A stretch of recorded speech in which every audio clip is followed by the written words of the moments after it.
Hello everyone, welcome to Doug Van's Land. It is Tuesday, February the 1st here. It is poker night, so hope you have a good time, settle in, and we should have some fun tonight.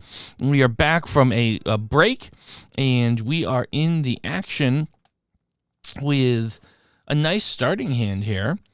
Ace 4-9 Jack with a suited ace. We have a little bit of a raise in front of us, which we will go ahead and call and see the flop. And we have one caller. We'll jump into the party as well. We get a 4-7-2 flop. We don't have a good low draw. We have backdoor hearts. The original raiser makes a bet of 7-7-7. Interesting bet sizing there. And I think we're going to just go ahead and let this one go. We don't have much we can aspire to here. Next hand, ace 2-3-8 with a suited ace. This is a very strong starting hand. We like it quite a bit. Now, because there's rebalancing of tables, that's why we temporarily have 4 players. We're going to call here. I'm not a big fan of pre-flop raising in many spots. I prefer to wait until the flop fits us really, really well. Now, here we have an excellent hand here on the flop. We have 16 outs to a low, the best low. But I do want to continue to exercise some pot control. There are different people who have different approaches to PLO8, Pot Limit Omaha Hi Low. I do like to be careful about building pots until I feel very good. And here's a great example of why. So not only did we not get one of our 16 low cards, but we've paired the board, which means we most likely will not be showing up with the best high hand at the end here. So now we're drawing at best for half the pot. So I'm actually glad in retrospect that we've exercised some pot control here. And let's see what Mickey Pepper has to say. And look at that. See, now here you've got the queen on the river, so our low completely missed. We literally have a pair of 7s and a pair of 3s. It's about as bad as it gets, and now I'm kind of glad that I chose not to put any chips in here. And clearly, there you go. The 2 pair 7s and 5s actually take it down. Yet another good starting hand, ace 3-6-10 with a suited ace. So sometimes these things come in clusters. We'll enter this pot. And we get king, king, 3. So that missed us about as hard as it possibly could. A paired board to boot, and we don't have any full house possibilities. The ace on the turn. So we really don't have a low possibility either, because 2 of our 3 low cards are paired to the board. We could get an ace or 3 on the river for a full house, but it's highly unlikely. We'll check. And there's a 6 on the river. So we have aces and kings with a 10 kicker. We're just going to check that down. And in fact, we chopped it. So here we have what I'll call a marginal starting hand, 2, 3, 4, 8. You do have 3 wheel cards, meaning cards between ace 2, 3, 4, and 5. But with an 8, it is suited. But again, we're very early in the tournament, and the blinds are very low. So we'll have a little fun here and play this hand. See what develops. A strategy I wouldn't do when we get down to the nitty-gritty and everyone has, 10 or 20 bets in front of them. But we have enough ammunition here to maybe speculate a little bit, as they say, on some hands. We get a king 4 queen flop, which again misses us completely. So we will not need to likely continue here. The jack on the turn seals the reality that there will be no low. And so we have a pair of 4s. That will not be good enough to win at showdown. So we will be in check fold mode at this point.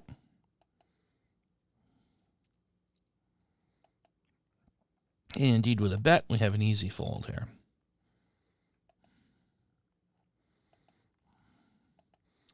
Six on the river is probably inconsequential. A bet and a call nonetheless. And sure enough, with the ace high straight, Goose Got Game easily scoops that pot.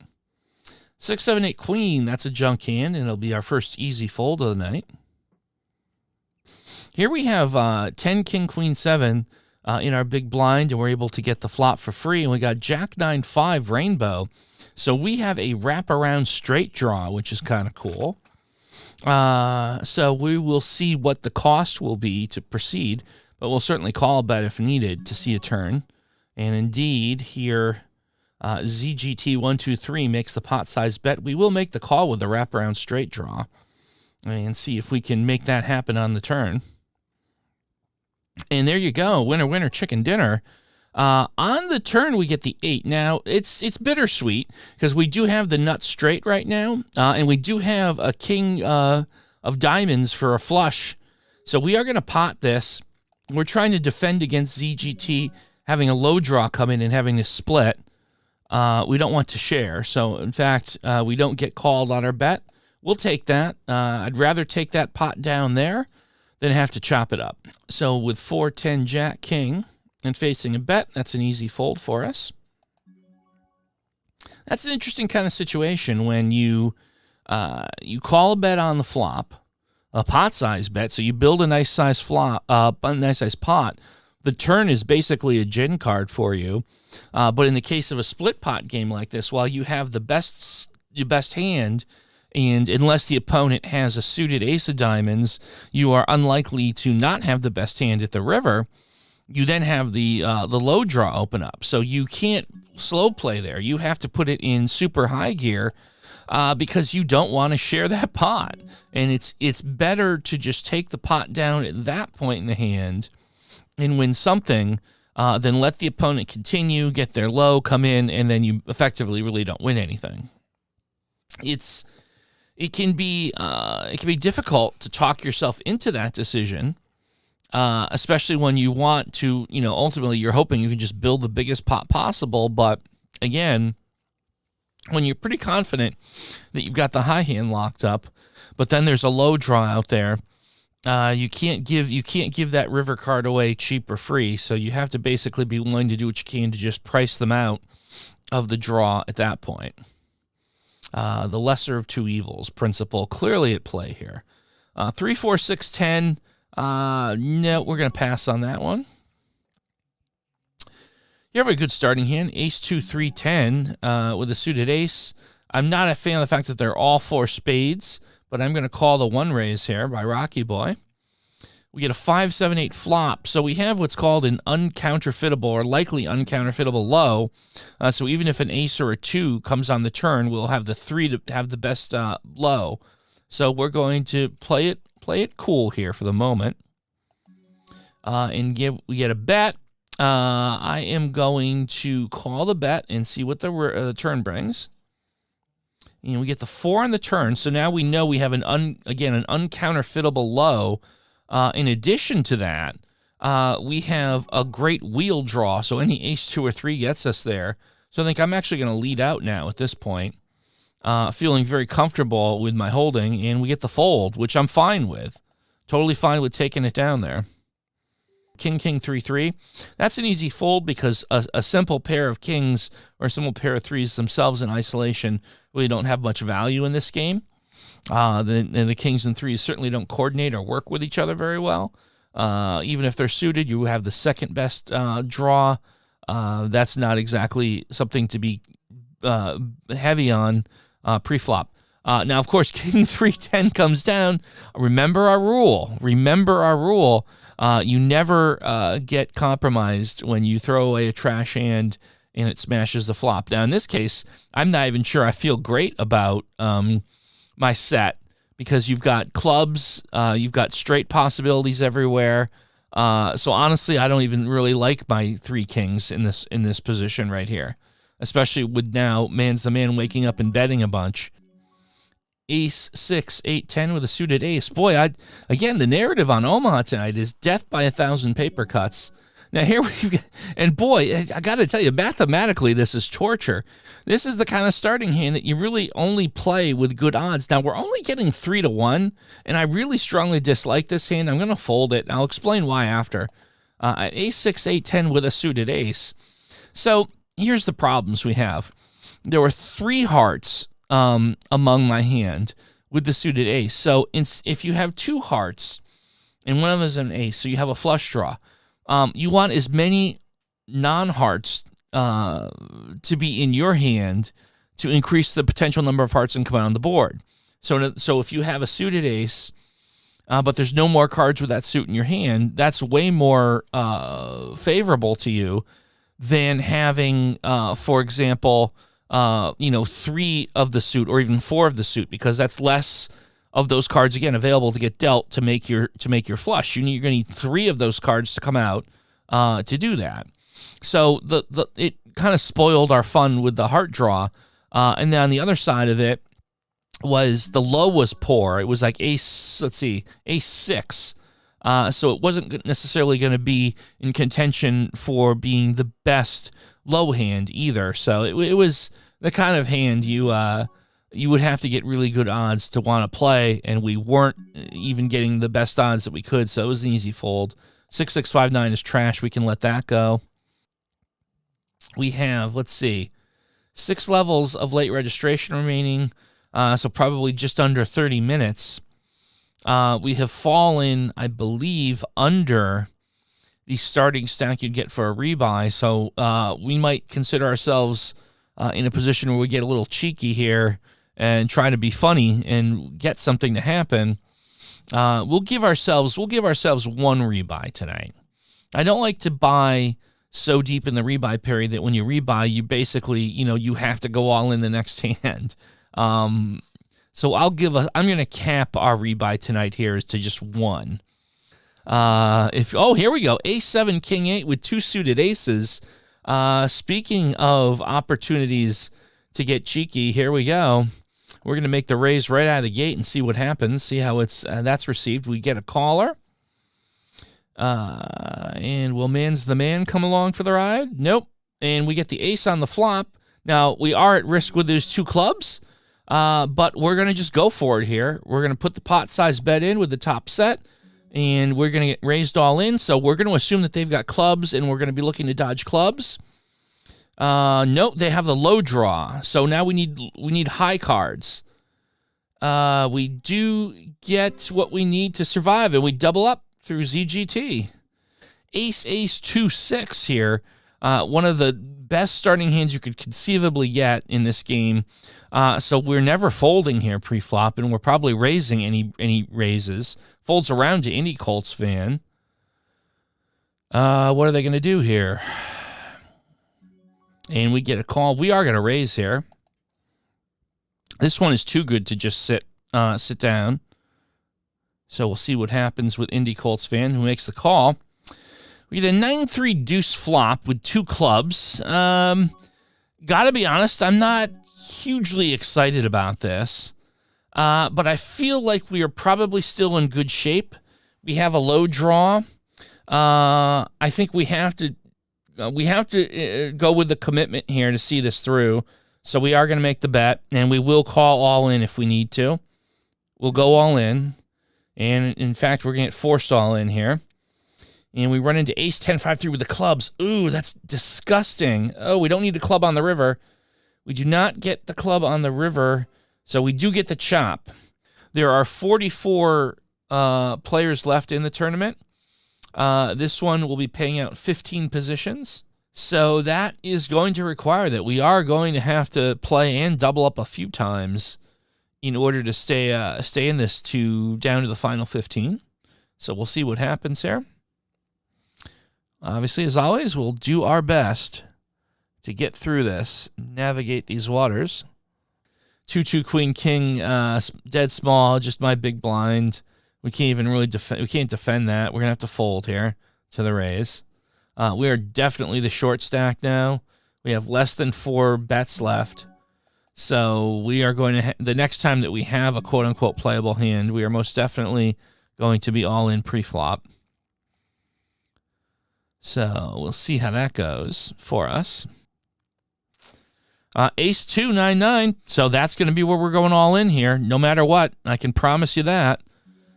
We are going to be all in here on this and hoping for the best. Gordon Gecko, give me the pot, is on the button and raises. We will go ahead and raise all in. And ace 5-7 on the flop against aces. So, oh, we're in deep trouble. We are drawing dead, I believe, here. No, wait a minute, hold on. Let me see. Oh, I got a bit of it in a side pot. Okay, so I have a little bit with the side pot. Ugh. Barely left with 2.5 bet, 2 bets left. 2 bets left. Oh boy. It's just what a crappy spot here. Gosh, I don't know. I feel like I just have to go for it here. I guess I'm just gonna go all in here. We got a suited ace, ace 8-9 jack. Let's just leave it with the poker gods here. And it looks like it's gonna be a 3-way pot. 7 queen 10. So we're hoping that there's no there's no flushes out there. We do have a straight. For what it's worth. Again, we're hoping that no one's sitting on the clubs. If they are, we're dead. And the king on the river. So we do have the ace high straight. So if there are no club flushes, we like our spot. But seeing that bet come out tells me that we're likely up against a club flush. You're not betting that without the clubs. So this is likely the end of our tournament for the Omaha. And bed shows show spades. So we do have a few chips. Okay, so we got a few chips. I'm kind of surprised at that. I really didn't expect us to survive that, but here we are. So having said that, we have 8, 9, 10 king. We're not going to play that. Ace, queen, king, king. That's going to be the one. Even though it's a high hand draw, a high hand starting hand, we really can't. Beggars can't be choosers. We're under the gun, so we are going all in here with this. Wish us luck. Hoping for something really fortunate to happen here. We get a caller from bed, Gordon Gecko, and this is a really a long shot. 2 king 4-5. We're up against jack 8-9. That's a good flop for us. The turn is an 8. That's also good for us. The river's a 3, and that's going to give us a scoop. So just like that. We went from completely death's doorstep to about 5,000 chips away from average. 7, 7, 8 king in my small blind. That's going to be nigh impossible to defend if there's a raise. Yeah, and there is a raise. We can easily fold that. That gets us to the spot where all in. We have an all-in pre-flop from Honest Broker. So now Gordon Gecko and give me the pot. So now making the bet with the player all in. Interesting considering that they only had a low draw, which did come in. But that's an interesting decision. But nonetheless, Gordon Gecko eliminates Honest Broker. Very interesting. 5, 6, jack, jack. That's not going to be a hand we're going to want to get involved with. I'm going to fold that. Ace, 3, queen, king. Now, that's a very, very strong starting hand with a suited ace. We are definitely getting engaged with this one. Even if it means putting our chips in. So let's see what Starhill has to say. And we get a call. We're going to call as well. Again, I'm not a fan of trying to build huge pots pre-flop. I want to see the flop before I get married. 10-2-5, so we have 16 outs to the low. We have backdoor Broadway. I want to see a cheap turn here. The turn comes at 10. We don't like that. It puts flushes out there, which we can't do, boats out there, which we can't beat. So we're going to want the cheap and free river, hoping that we get a low card. We have 16 outs to be happy with on this river. And we get the 4. So now we have the wheel. So now we like our hand again. We're going to go ahead and bet this one aggressively and see what happens here. And this is a case where you could potentially get called if someone doesn't think you have the wheel, but maybe you have a weak flush or something, or maybe a flush, and they have a low, an emergency low. So that's a kind of a weird, tricky spot where you could get paid sometimes. 2, 6, 8, 9, we're going to fold that. So 27 players left. We're in 22nd of 20. We're in position 22 of 27, and 15 spots paid. So we were 12 spots away from the money here. Here we're getting all in a call. A king, jack, king. J12345 is looking really good here, and it looks like has this pretty much locked up. So J12345 doubling through Gordon Gekko. It's kind of a loose call to 23810, but I have known Gordon Gekko to play fast and loose in these, so that doesn't really surprise me. Now Ace 5-9 King with a suited ace. I think we're gonna see if we can get a flop here. Let's see what happens. I definitely want to be potentially able to get a flop here. And we get a big raise. We're gonna have some big decisions here in a second. We're gonna have to really think this through. Now our suited ace, doesn't have other hearts. So there's the ace king aspect. There's a suited ace. There's ace 5. We're gonna get about 3-1 on our money to make the call. We're gonna be putting a lot of our chips in to see this flop.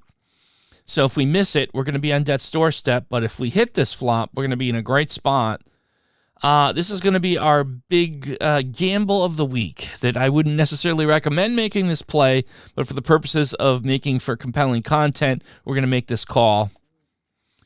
And we get Jack 7-9 on the flop, and that unfortunately is not a hand I'm going to be able to commit the rest of my chips with. I have middle pair in a board that is very much against me.